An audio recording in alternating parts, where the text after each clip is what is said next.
Hello, fiends, friends, and familiars. This is your old pal Matt Orozco here from Macabre Daily, and I am so ready to get medieval on today because I am joined by a few of the folks behind the upcoming fantasy film Gallowmere. I'm joined by the co-writer, director Oliver Hollingdale, co-writer and actor Craig Standen, and one of the actors in one of the roles, and one of the four lead roles is Martin Portlock. So, gentlemen, thank you so much for being here with me. Oh No, man, thank it's a you. Thank pleasure. you for having us. Not a problem at all. Well, I'm so excited we could make the time for this because as I was telling Martin on Instagram, I saw the trailer and I thought this looked absolutely epic. Oh, And serendipitously, we were able to set this up. So I'm so excited to talk with you all about it. And unfortunately, I'm starting with one of the most boilerplate questions anyone probably is ever going to ask you. And this is for both you, Oliver and Craig. But, what was your inspiration for Gallowmere and what kind of got you started working on it? You go, Ollie, first. I'll I'll start first. Yes. So again, me and Craig got talking. It was on the tail end of all the lockdowns. We were just bored, and I think at the time the 4K remastered of Lord of the Rings came out at that Got it time. up there. Yep. Yeah, that's it. And it being our favorite movie as well, especially mine and Craig's, it just ideas started to kind of formulate from that instant of boredom and love for fantasy. That's amazing. Craig, would you share similar sentiments?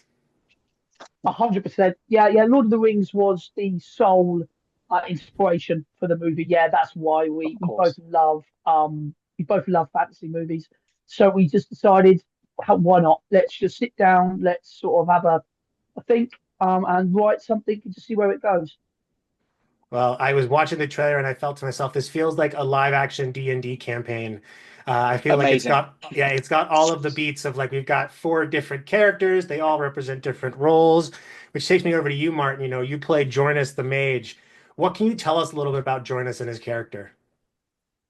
Yeah, so Giannis is, I mean, he's a very powerful being um, who, funnily enough, when you're kind of introduced to him, he doesn't have a lot of control compared to how he kind of used to. So you're looking at a mage type figure who is he's got a deep troubled past.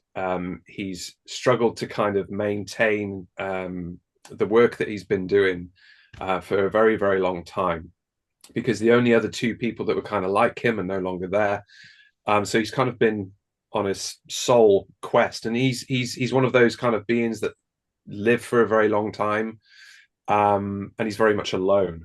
So I must admit, but I'm listening to Ollie and Craig's like previous answers to that question you gave them. They're very humble.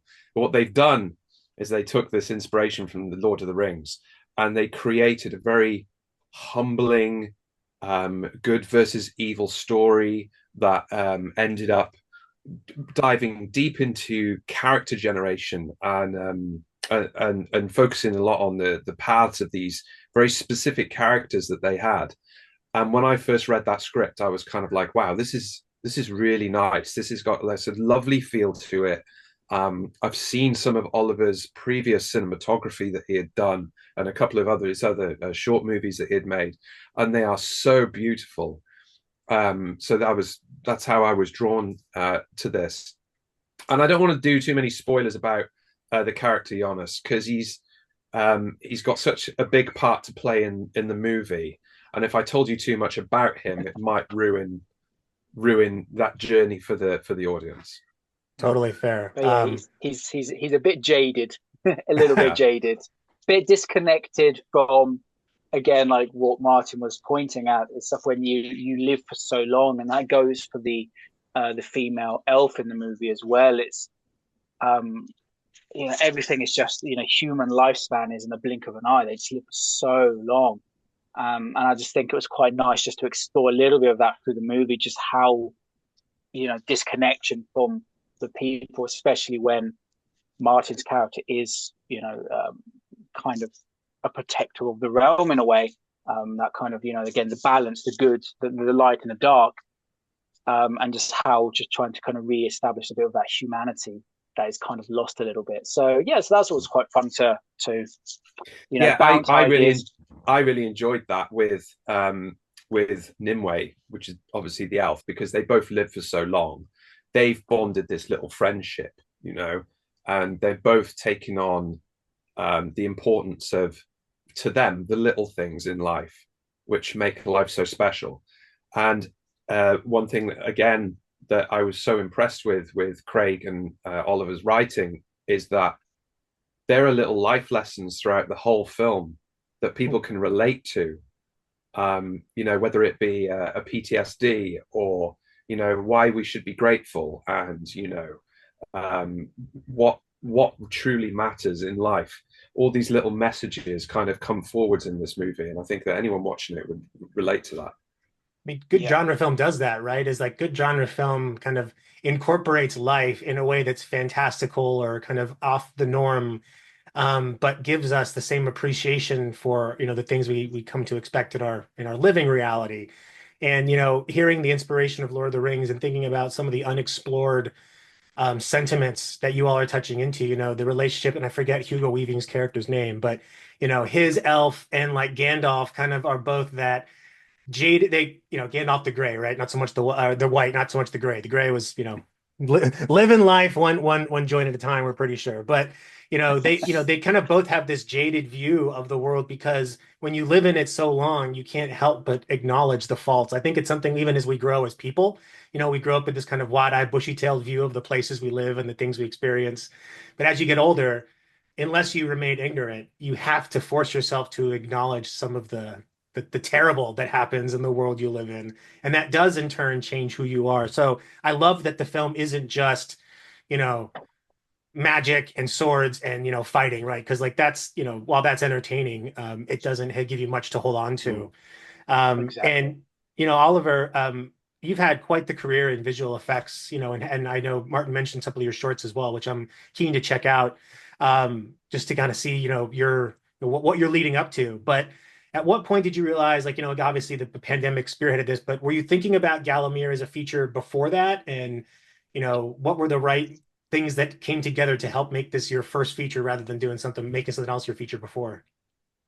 Yeah, it started off as a kind of a short film idea, because we didn't kind of know how long. We had these ideas, me and Craig, but we thought, well, let's do like a short film, maybe like a short film type thing that leaves on a nice cliffhanger, and maybe if people like it, maybe we can extend on it. And again, when we started, more people came into the fold of the story. It just organically grew into a longer form story, got bigger, and then before we knew it, we were in a kind of feature film kind of territory. And the good thing is that everyone who's in the movie were just really game to be involved, and they were just happy to come along for the ride, really. And it's taken us the best part of 3.5 years, give or take. But everyone just was really committed, and everyone just really stuck to it. But what was really nice is we all bonded. If you want a classic thing of like it was beautiful, a fellowship, actually. like a fellowship as well. And we all became good friends. And again, it threaded, those fibers fell when you watch the movie. You see these people and go, oh, these people care about each other as well, and when we do with each other as well. So that was quite nice. I mean, I was watching I was watching a clip of the premiere you all had in Sussex. Or was it Worthing? Am I getting the name right? Yeah. Yeah. Yes. So, and I heard someone mention that was a lot of the folks in the film are from Worthing, or you tried to use a lot of folks that are from the Sussex area. You know, how does it feel to have something that you've created, you know, years of work, right? Now being able to show it, you know, not just to your hometown, your home theater, but now, you know, the world, right? We're going for further distribution. So what's that moment for you like, or you get the chance to show a movie in your childhood theater that you made? I mean, it was a very whirlwind evening for us all. One thing was really nice. It was just that, as I say, it was, it's hard to explain. It's how I imagine like a wedding would be, just on the day. It's just so busy, so many people, but it was just such a great turnaround, great reception from everyone. And it was very impactful for Craig, wasn't it, Craig? It was very emotionally impactful for you because you grew up in that cinema, right? Yeah, 100%. Yeah, I mean, I saw all the Lord of the Rings at that cinema. It was the first time I ever went to a cinema. Was that cinema there? So then to crazily see myself on that screen that I've been going to since I was 10. It was an emotional evening. It was a fantastic evening. But yeah, it did get me for sure. And I enjoyed every minute. Yeah, it was really good. Comparing it to a wedding is I think, so relevant because you are building up towards this one day, right? But then after that one day, you have something that exists in perpetuity. Hopefully, right? In the case of a marriage, right? A film, kind of hard to get rid of those, but once it's out there, right? It kind of exists, and that same kind of affection for it, either continues to grow or kind of maintains pace. But I'm curious to know more about the production process because one of the things that really stood out to me from just watching the trailer and looking at some of the, amazing behind the scenes stuff you've put up on the website. Like, it's for anyone that's watching this, go check out the Gallowmere website because it's got so much information on the production design, the props, the 3D printing, the costume designers that worked on this. But how, can you talk more about using those, getting those effects in here, especially the visual side of it, and also doing that under the constraints of what I imagine to be probably a smaller budget than. Oh yeah, absolutely, absolutely. Like we were confined to a relatively small budget, but that's one thing we were very conscious of because again, we love fantasy, and I've seen a lot of indie fantasy movies as well, and I think obviously your imagination can run. You can have monsters and dragons and everything, but if you do not have a Game of Thrones kind of budget, your dragon, your effects can really sort of suffer somewhat, and we thought that could really drag the kind of the film quality down a bit. So we thought really hard. The movie has less than 10 green screen shots. We were so adamant to make sure that we go out locations, shoot, head up and down all England to find these beautiful places that just kind of just enriches this world that we're just trying to create. So the world exists, but there's this lovely story that kind of nestles in the whole kind of the tapestry of the realm, as it were. So we were just very conscious that how can we just make it look as good, as beautiful, and just make it feel tangible as much as possible. See, that's what I love about this movie, like, because it's as you said, it is beautifully shot, and everything in there is natural. It's our natural world, and following the story of the characters through that world. It's just, even when there's not a lot happening in a specific scene, you are given this feast of information through your eyes, just through these most beautiful cinematic shots, and it's just wonderful. Yeah, you are never without a form of entertainment while watching. I mean, isn't that what made Lord of the Rings work as well as it did to some extent, was filming on location in New Zealand and finding these places that everyone except the New Zealand folks seemed to, didn't know about, so and showing people the natural beauty in essence. And that's, again, I was curious to know how you manage the budget largely because it does look so good. Like the trailer and the shots that you show and all the things that are on the website, make this look like a much bigger production than I think the independents typically are. So it's exciting to see kind of how you're going to make those, what the end up of final look will be. But I'm also wondering, do you think fantasy is having a bit of a comeback?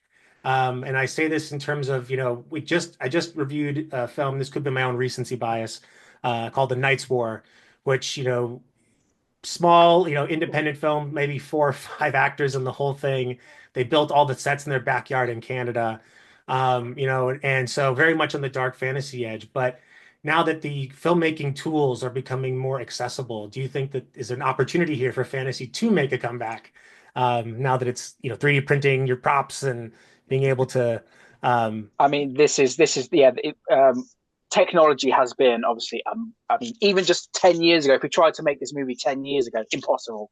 Right. Everything has become very accessible now. Everything's shooting at 4K. There's great color depth to loads of things. It's just you're limited to your imagination, and just patience. There's a lot of discipline and patience when it comes to making a movie. And yeah, it's been absolutely fantastic. Just what we'd be able to do with, all these kind of resources at our fingertips, really. Yeah, I mean, And fantasy. Yeah, I think fantasy has kind of been steadily there. I saw some kind of metric graph about all these different genres, and fantasy has sat comfortably in the middle, easily for the last decade. Just happily, movies coming out and things. So I think there's always a kind of taste for it, because again, like with sci-fi, it's just other world. You can just lose yourself in them. It's just, I think people just love it. I've got a theory that the more disruptive things are in our actual world, the more we're going to get more fantastical iterations in our film experiences. So things like, fantasy is a very much an escape to another place, to remove ourselves possibly from our current situation just for the next hour and a half to 2 hours, right? Just as much as horror can be a way to help meet our fears head on. But for you, Martin and Craig, I'm curious about the preparation for roles. I mean, obviously, it's quite demanding to work with things like fight choreography and things like that. So I'm wondering what kind of preparation you both did. You both seem like fit gentlemen, so it's not as if you had to kind of drop a bunch of weight or anything like that. But curious to know what the preparation process was. well, Craig is actually was actually our lead fight coordinator as well, because of your experience, and he is most certainly a little more buff than I am. I didn't do anything. I was just, swinging a stick around and had lightning coming at me and all this kind of stuff, which, I'll leave that to Ollie. But Craig was the one fighting with swords and stuff. So I'm going to let Craig, you answer this entire question, man, because I am not. No staff training for you, Martin? No, I loved lightsabers when I was younger, so I was good. Yeah, I think I've been on the preparation side. I think I've been preparing it for my whole life, pretty much. I've always done martial arts since I was, well, I'm short anyway, but shorter than I am. And I studied the medieval longsword for give or take 7-8 years with a guy from Nick Musson in Northampton. I did some lightsaber stuff as well down in Worthing, just to help people sort of get moving. I've always been in the gym. So for me, it was just something that I was always going to take on, because I have I think fight choreography and fights are really important in movies, especially for characters. It has to be something that you do properly. And I was very lucky to have Matt, who is, if you've seen the trailer, as a fire sword in that trailer. Matt is a guy that lives in Worthing also. And from that fight scene, we worked really close together to make sure that we got it right. There's a hand-to-hand fight scene with another actor called James Wingate. We worked quite hard on getting the choreography ready for that. So yeah, I've always kept myself relatively in shape, and it was something that I wanted to do because I feel that that is my forte currently. So yeah, all good. And did all the actors that do their own stunts, or did you bring in any stunt actors for some of the fight choreography? No, everyone did their own stuff. Yeah, I always asked the guys that we were doing with how comfortable they were with whatever we decided. There were some of the supporting actors who were very much like, I don't want to be touched or anything. Let me just, let's do this properly. And we did. Me and Matt had an agreement that what happens here happens here. And in that we did some on the day, one of the missed shots, Matt hit me in the face with the fire sword, and I punched him full in the face. So we got even with ourselves. So if we had there was always that story between Brad Pitt and, was it Eric Bana in Troy, that they had if I'll pay you $1,000 for each time you hit me, whatever there was. So me and Matt had this sort of agreement that let's just let it slide, and whatever happens on the day happens. So no stunt doubles. We just got there and did it ourselves. Just make sure you don't get Matt pissed off the day before the shoot, right? It doesn't hold that grudge. Don't annoy him. Yeah, the man with the fire. You're going to end up looking like Anakin Skywalker if you're not too careful. that lightsaber rears its face no matter what. I tell you. It certainly does. Well, my last question for you all is a bit of a fun one. I just like to know, and again, I'm going to make an exclusion here. You can't include the Lord of the Rings films as one of the choices. But if you're asked to program a double feature, what is a film that you think would go perfectly with Gallowmere? Ooh, That's a that's good one. That's a good one because yeah. it could be quite an expanded world, and a good film. Film that I can think Mm. of that goes with.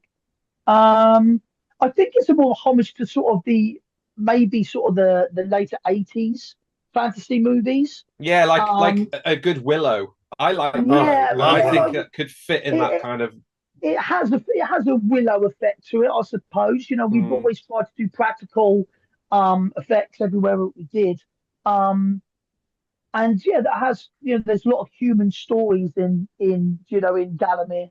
And like you said, like Martin said earlier, we try to put the human element into the film so people can sort of relate to the film in that way. Yeah, I think Willow's probably a not a bad shout for sure. What was the one with Tom Cruise in it? Legend. Um, Legend, that's the one. Maybe similar to that. There's elements of that, I would think. We're just updated graphics, I suppose. Doesn't look Right. like the 80s. But yeah. Ollie, any others? As I Oh, was oh, he's got bringing the old something on. headphone switch.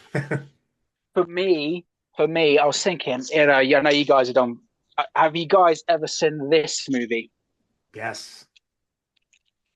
Yeah. I would want to double it with this because I think it's such a beautiful movie. There is fantasy and sci-fi kind of themes running through it visually as well, and I think it could be quite a nice companion piece. One of yeah, interesting. Aronofsky's undersung films, for sure. This is one of my favorite. It's a beautiful movie, absolutely beautiful movie. The Fountain, very underrated, but it's just some beautiful. It's got beautiful music, beautiful themes of life and death and things running through it as well, and has a little bit of that in Gallowmere I feel as well. So that just kind of just entered my brain as a dual watch. And having not seen Gallowmere yet, I would say that I feel like visually it almost feels like the more light version of Excalibur in a way, because Excalibur has such a dark color grading and very very dark looking film, whereas Gallowmere feels more exposed to the light and the natural kind of look of the outdoors. But regardless, I'm excited to see it once it releases. Do you all have a sense of wider release schedule at this point, or is it a bit too early to tell? It's a bit too early. We about to hit festival season. So we've submitted Gallowmere to an array of festivals across the year. There are some kind of rumblings with kind of distribution talks. So again, it's just these conversations sadly just Yeah. take a bit of time. But Yeah. Gallowmere will be out there at some point in some shape and form. But we want to make sure it gets the best representation possible because we can't wait for people to see it. Yeah, Well, I correct. can't I Yeah. can't wait to see it. I can't wait for others to see it because the world needs more fantasy films.